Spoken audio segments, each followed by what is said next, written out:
mettez par groupe de travail. C'est peut-être la classe de demain.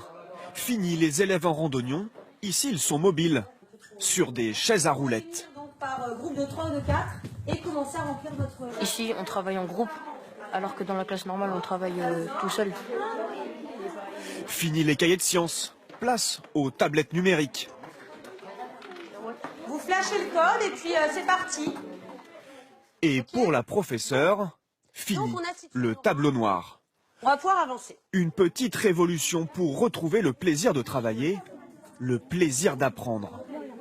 Les élèves sont plus motivés. Tu voulais un peu d'aide. Et la professeure enseigne autrement. C'est un travail complètement différent parce que comme vous le voyez, je suis plus du tout en frontal. Je suis plutôt à accompagner les élèves et ça me permet, par exemple, je sais qu'il y a des groupes qui se débrouillent très bien sans moi. Ça me permet d'aller accompagner des élèves qui auraient besoin d'un peu plus de temps. Cette classe du futur, c'est cette principale qui l'a imaginée. Partout dans le collège, Valérie Linco a créé des espaces de travail qui n'en ont pas l'air. Elle s'est inspirée de la Norvège et de la Suède. Les pays du Nord, ils disposent de plein de petits endroits pour travailler de façon tout à fait informelle. Et vous voyez, là, mesdemoiselles sont en train de faire un travail pour l'art plastique, a priori, sur des banquettes. Nous ne sommes pas en salle de permanence, pas en salle de classe. Et est-ce que vous limitez... Elle va même jusqu'à installer ses élèves dans des poufs. Une décontraction qui leur permet de mieux participer. Ça fait vraiment moins collège, quoi. Et donc, je sais pas, en fait, ça me fait un peu penser à chez moi, quoi, parce qu'on est vraiment comme chez nous. Ça donne un peu plus envie de travailler.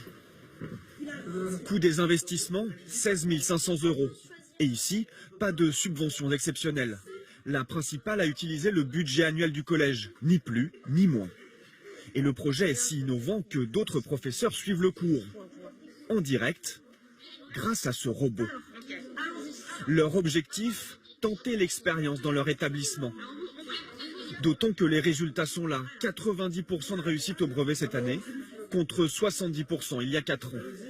Ce n'est pas une classe test. Valérie Linco n'a pas été missionnée par sa hiérarchie. Elle a juste profité d'une marge de liberté qui existe pour les principaux. Mais tout de même, elle souhaiterait encore plus d'autonomie des établissements. Plus l'établissement bénéficie d'une autonomie, plus il s'adapte à son besoin local. Or, les besoins ne sont pas les mêmes d'une région à l'autre, d'une municipalité à l'autre. Pour faire bouger les lignes, des professeurs vont encore plus loin, sur le terrain des adolescents. À Valenciennes, bonjour. Bonjour. Ce professeur a créé un jeu vidéo pour son cours de sciences. Ses élèves sont des astronautes. Alors on va regarder la mission du jour. On va la regarder sous forme de vidéo. Allez, nous partons directement sur Mars. Allô la Terre, SOS. À chaque cours, une nouvelle mission. Ces terminales scientifiques traquent un intrus dans leur base spatiale virtuelle. Parmi une vingtaine de personnages imaginés par leurs professeurs, ils doivent en trouver un, génétiquement modifié. Leurs outils, les ordinateurs du lycée et surtout... Donc vous pouvez utiliser les téléphones, bien entendu, comme d'habitude. Leur propre smartphone. À cet âge-là, beaucoup d'élèves en ont un. Dedans, ils ont leur ordre de mission, mais surtout le cours magistral du professeur qu'ils vont appliquer en analysant des échantillons.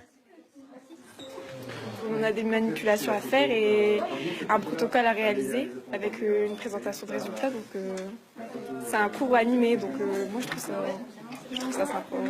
Moi ça me fait très plaisir de les voir discuter entre eux. Là. Ils ont argumenté, avancer des idées. Voilà, pour moi ça c'est ça le plus important. Allô Gaïa. Les élèves ont trouvé l'intrus. L'expérience et le cours ont été compris. Partout en France, plus de 5000 projets innovants sont menés au collège, dans les écoles et les lycées, par des professeurs, principaux et proviseurs qui osent tout pour mener leurs élèves vers la réussite.